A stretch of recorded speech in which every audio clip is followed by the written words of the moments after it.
friends, welcome back to Marriage is Hard But Worth It, where we talk faith, marriage, and learning to love the way that God has designed it. I'm Kaylyn. And I'm Steve. Today we're talking about something that trips up every marriage at some point. You can't communicate in peace if you're fueled by pride.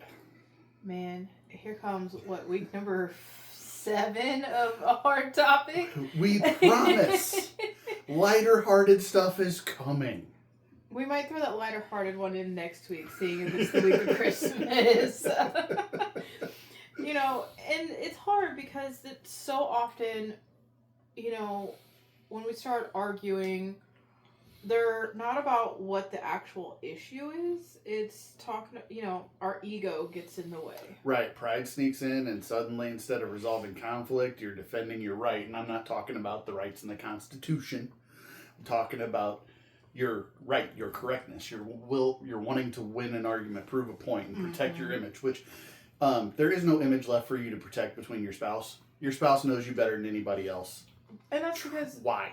Because your spouse chooses to love you. It's not like your mom where... Protecting an image? There is no image left here. No. I've seen and dealt with parts of you that, I don't even know anymore after 10 years. Exactly. So, and pride is super sneaky because it's not always about slamming the doors or yelling, which we don't yell. No, we've had this discussion with the kids before. We don't yell, we don't scream, we just speak very loudly. And passionately. But sometimes, it's that I know I'm right and he's wrong, or I know I'm right and she's wrong. And, we've done that where, when we fought back in 2016, I knew I was right in my mind, and you knew you were right in your mind, and my pride, when it came to those kids, got in the way because I hadn't yet fully enveloped the fact that it wasn't just me anymore, and I was working on it, okay? I was healing. I was working on it. Or we wait for our spouse to admit that I was right.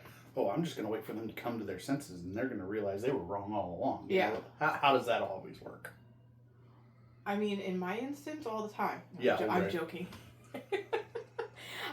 Or what I like to do, because when I get angry, I like to close myself off. I just keep quiet until I know that I can win the argument, because you're just going to come talk to me anyways and be like... Yeah, but how often does me coming to you later after you finally stop shutting down, and I go, you were right, I was wrong? Never. Once, maybe twice. And while pride is protecting us, peace is usually getting crushed in that process. Yeah. Because when you're mad and I'm mad, the kids know we're mad. And there ain't no peace in this house at all. No, because when I'm mad, then it really does become slamming doors. I hate you.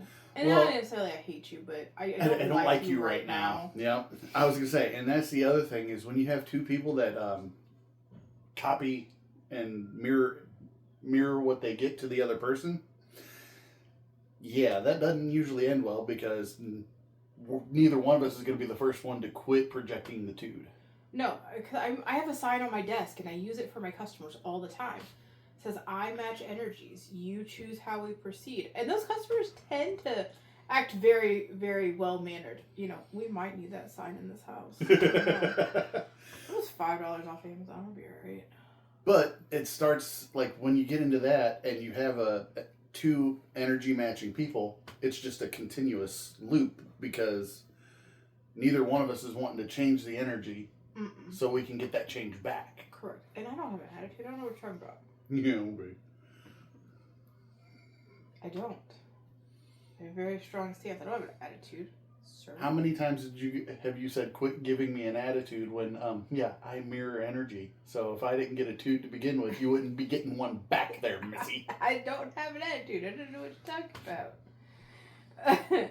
But James 3:16 tells us, for where jealousy and selfish ambition exist, there will be disorder in every vile practice. So you know, when you're arguing with your spouse and you're trying to prove a point and you let pride get in your way, and pride again is one of the 7 deadly sins. You know, our poor children have zero peace, and neither do we. Right. I mean, you can't offer calm, understanding, or healing when the engine that's driving your words is your own ego. You know, and that's, again, like we've said several times, you know, that's the devil getting in the way when you let that pride control the situation. And, you know, usually when your pride gets in the way, all the time when your pride gets in the way, mind you, not just usually, all the time, you start talking at each other and not to each other. Right. We're listening for what we can argue against. Like I said in episode 1, I'm a defense lawyer. I'm building my argument to win a case. Mm-hmm. And I'm not trying to understand where your perspective is coming from. You're not trying to understand where my perspective is coming from. Mm-mm. And ultimately, yeah, nothing gets resolved. No, not even close. Because, you know, we feel like you owe me an apology, or you feel like I owe you an apology, and neither one of us say I'm sorry, or and it goes back to, you know, last week when you go to apologize, when your pride gets in your way, you feel like the other person should apologize to you. Right, and if you do apologize, it's a fake and disingenuous apology that accomplishes nothing. Yeah. So. But yeah, I mean, Proverbs 16:18, pride comes before the destruction, a haughty spirit before a fall. Amen. Yeah. You know, and pride a lot of the times gets in the way and is what leads to, you know, divorce and not being able to reconcile whatever you're arguing about, to the point where you're like, all right, I'm done, I can't do this anymore. Right, and usually in those situations where you're getting to that point and you're checking the box that this marriage cannot be resolved, it usually started with something that was like this big. Mm-hmm. And it just grew.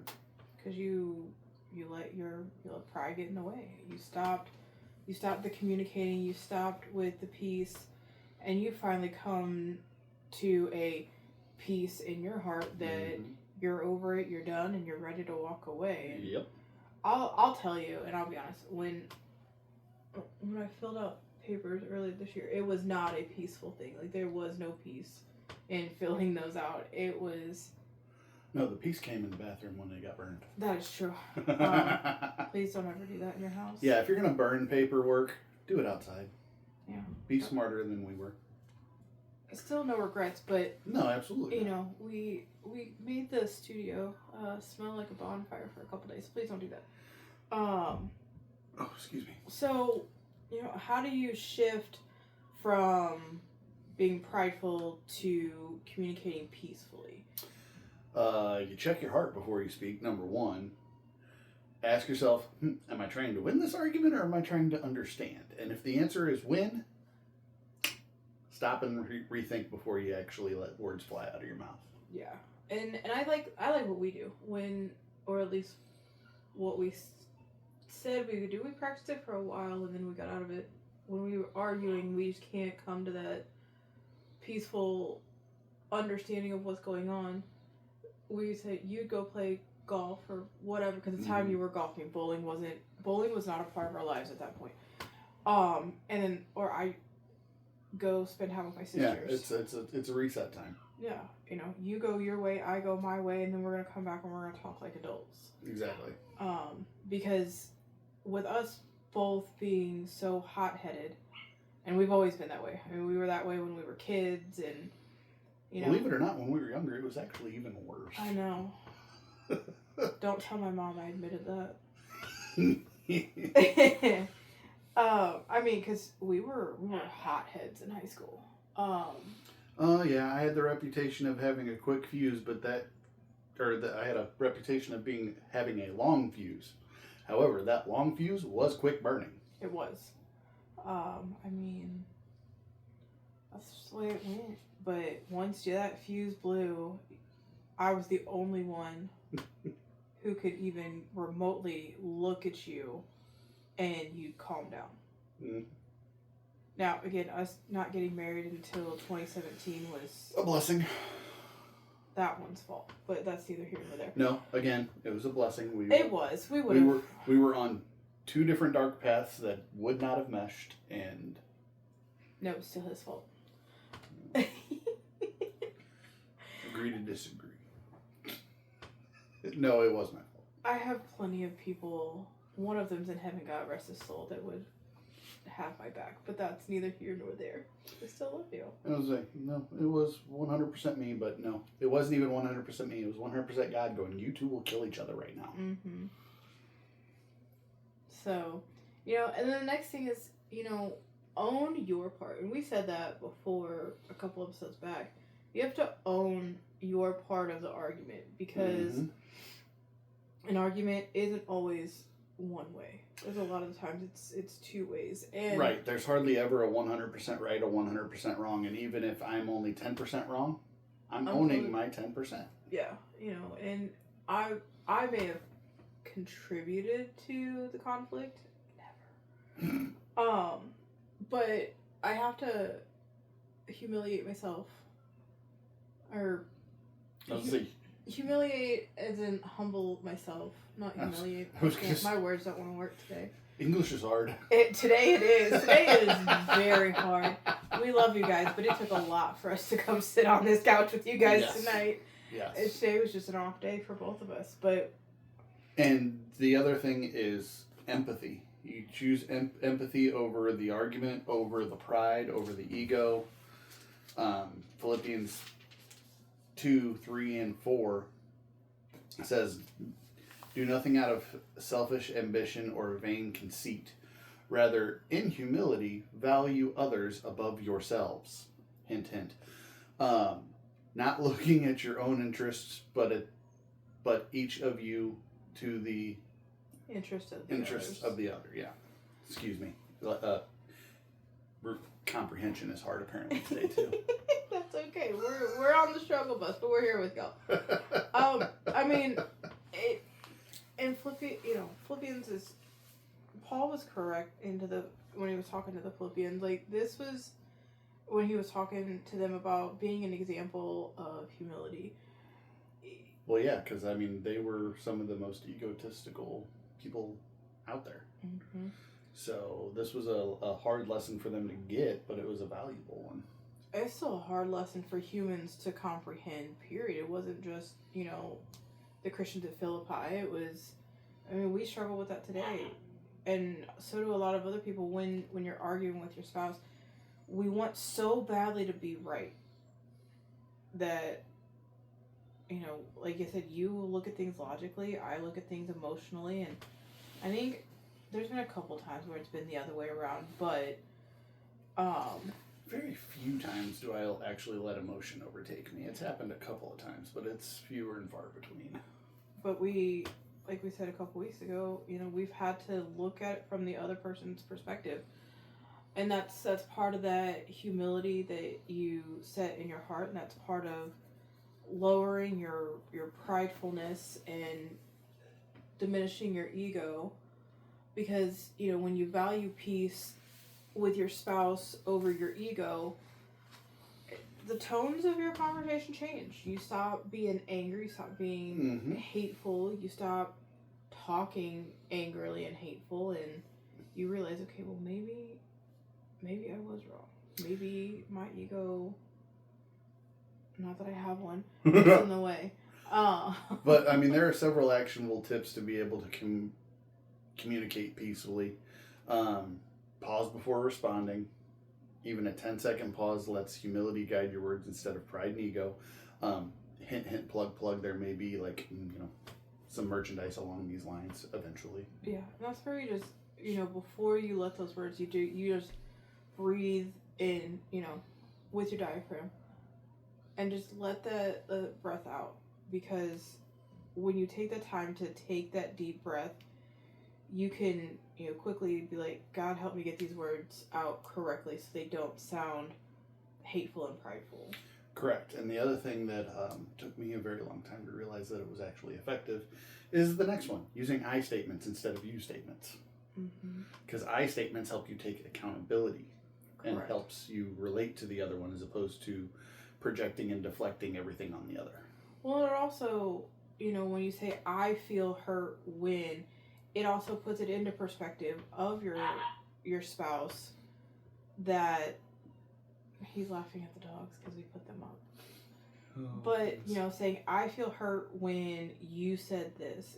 There is some things that, some you words that, or, I see it this way and I know you see it this way, but how about we see it this way together? And that sometimes, requires you to pray before you have that conversation. And that's where going one way and me going the other way helps, because we can go sit in prayer and sit in our thoughts and praying for patience over strength, because if I get strength I need bail money is not an appropriate prayer. Says who? Says who? You don't get to dictate how I pray to God, sir. Because at the end of the day, I need patience. Hey, that was our lesson today. I need patience because if I have strength, we don't have the bail money to come bail me out, sir. So you don't dictate how I pray to God, because I need patience with you sometimes because I don't have bail money. It was a joke. I know, but don't dictate how I pray to God, sir. Don't you dare tell me how to free them. Correct. Don't you dare tell me how to pray, sir. I'll pray how I want to pray. And then, seeking understanding first, asking questions instead of making accusations. It's all about trying to understand where the other one's coming from and relate as opposed to project. Correct. And that's sometimes hard to do when, especially, like, it was hard for me to do because I came from such a trauma-filled past that I was so used to being gaslit into seeing it his way that, even if my way was the correct way and the logical way that I had known prior to that, it took me a minute to, when you're like, why don't you just see it my way? It was a trauma response to where I would refuse to see it your way because I had spent the last 6 months to a year being forced to see it somebody else's way. And so when you want your spouse to see it in your direction, make sure that you know how to present it properly and not, necessarily trauma filled. No, what's in the other room is trauma filled. She'll be okay. She will 100% be okay. And make sure that you apologize quickly and sincerely. And we touched on that last week, where you need to make sure that it's not a forced apology. If that apology, I know it says to do it quickly, but sometimes that quickly needs to be 2 or 3 days, and that may be quick for you. I was going to say, and that could still be quick, because an apology in 2 or 3 days is a whole lot faster than a never. Correct. Because if you force yourself to apologize, then you're not sincere in it. You don't, you don't mean what you say. And that's where everything kind of just falls apart and the small things become big things, and irrational becomes rational, and down the spiral you go. So you have to be able, and then, once you make that apology, change your behavior. Yeah, it's just like we talked about last week. Apologies without change is empty. Very much so. And it takes away the peace from your marriage. So, like I said, I think we struggle with it a little bit, but not as much as some other things. I was going to say, and the plus side of us being energy matches and mirrors is when one projects an energy of peace, they get it in return. Mm-hmm. It's amazing how that works. I mean, like I said, I match energies. You choose how we proceed. Just saying. You know. And so, poor little girls. They think it's the end of the world because we locked them up. Oh, the little one is singing. She is. But, you know, some of the takeaways that we want you guys to take away this week is that peace isn't about saying the perfect thing or the perfect wording or the perfect apology. It's the perfect timing. And it's being humble and self-aware and making sure that if you need to, sit down and dive into the Bible and dive into, okay, we're arguing about money. Okay, well, let's dive into what God says about money. We all know that verse that everybody quotes that, you know, money is the root of all evil. But it depends on how you use it. Yeah, I mean, and you can't communicate calm when your heart's filled by pride. We discussed this, you know, just a little bit ago. Mm-hmm. You can't truly love the way God calls us to if your ego's front and center and in the driver's seat. Yeah. God calls us to walk in humility, and pride is the exact opposite. Yeah. You know, Proverbs 15:1 tells us that a soft answer turns away wrath, but harsh words stir up anger. So when you're talking at your spouse angrily, those words are hurtful, and you can't take those words back. As much as you say, as much as you try to, you know. I may or may not have had an example of that at work last week. What happened? Oh, I told you that story. The very poor choice of words I made. Oh yeah, that poor lady. I feel so bad. And as soon as it came out my mouth, I was reaching for it to try to pull it back. It's a good thing that she got the humor in it.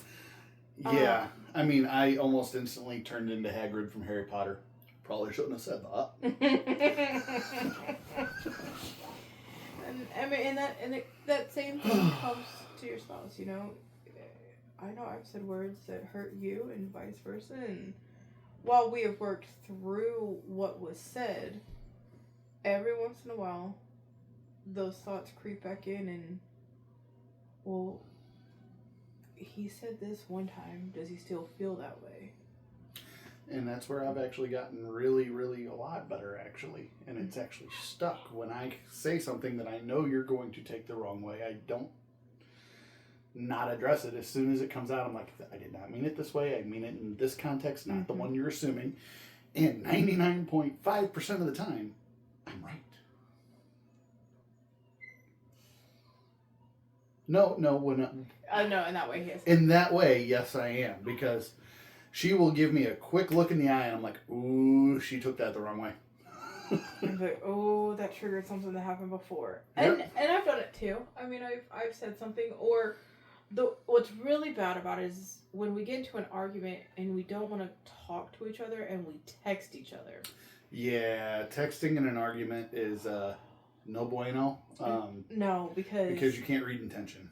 No, not at all. And we're bad about that. We're bad about, and again, that comes from trauma-filled past of shutting down, and sometimes just writing it out is easier, but sometimes the intention behind what you write when you're writing it isn't how I translate how it, or you're you reading it, or right. you translate it when reading. So then it forces us to talk sometimes.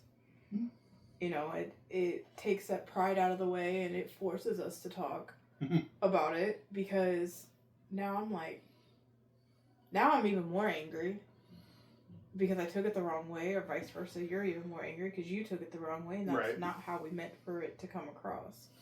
Right. So, I mean, gentleness doesn't come from pride. It comes from humility and love. So this week, before you're having conversations, hopefully they're not difficult ones this week. Hopefully you have a good week. Yeah, Christmas is next week, guys. Check your heart, invite God in, choose peace over protecting yourself and your image and your ego and your pride. Because it is a 3-chord covenant. It is not just you no more. It is you, your spouse, and God. Mm-hmm. And when one of those is ego and pride driven, the other two cannot intertwine with it. No, and God doesn't want pride to be in the way. He made it a 7 deadly sin for a reason. You know, and it's the devil or Satan, however you want to address him, is driven by that pride. He's fueled by it. Like we've stated before, you know, Satan wants to destroy your marriage. So if pride's going to be what destroys it, then pride's going to be what destroys it. And, you know, one of our favorite social media preachers, Josh Howerton, says whatever God creates, the devil flips and creates the exact opposite. So if we're supposed to walk in pride and humility, or in humility and love, God, the devil wants us to walk around in ego and pride. And like I said, we're human. It's going to happen. We know that not everything's going to be perfect, and egos are going to get in the way, and that's it's okay if it's okay. Just fix it. Shout out Lake Point Church, by the way. Yes. All right. That may be one of the only reasons that I really want to go to the DFW area. Oh, I still have no desire to go. Love you. I mean, it's better than Austin. Oh, and there's awful traffic. Lane, I don't know how you live in Austin. I love you, girl. But I'll never. Oh, goodness. So, we had a little bit. It wasn't as heavy as we thought it was going to be. Arlington's nice. Stop. We're not moving to Texas. No, we're moving to Alabama.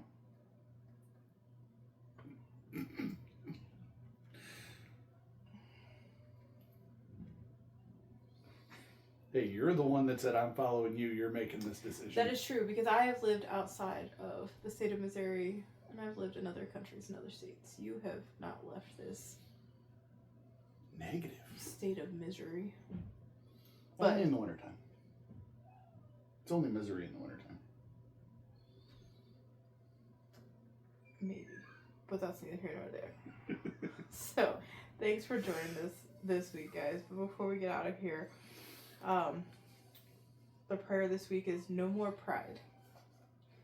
So, dear Lord, please destroy any bit of pride that arises in our hearts and minds so that it doesn't get in the way of loving each other. When we let pride rule our hearts, we experience turmoil in our marriage, and keep pride from dictating our decisions in life or distorting our perspectives of each other. Please help us to overcome the temptation of pride so that it doesn't have a place in our relationship at all. Lord, we come before you to ask you to transform our hearts and to keep us humble. And we know that when pride comes, so does disgrace. We have experienced this in marriage when we communicate disrespectfully and listen half-heartedly. Destroy any lofty thought where we have ourselves and we replace them with thoughts concerning the well-being of each other. We desire to thrive in our marriage and to act in wisdom. We know this is only possible as we rely on you to help us grow in righteousness. May we bless you as we choose to lay down our pride. In Jesus' name, amen. Amen. Thanks for listening to Marriage is Hard But Worth It. Join us next week when we talk about how to stop competing with each other and discuss like how to properly communicate. That is one where, I'm probably going to have to take some notes because I'm a very competitive person. I'm not going to confirm nor deny that I'm competitive. We can ask our bosses how competitive we are against each other. It's very true. But anyway, we'll get to that next week. We'll see you guys next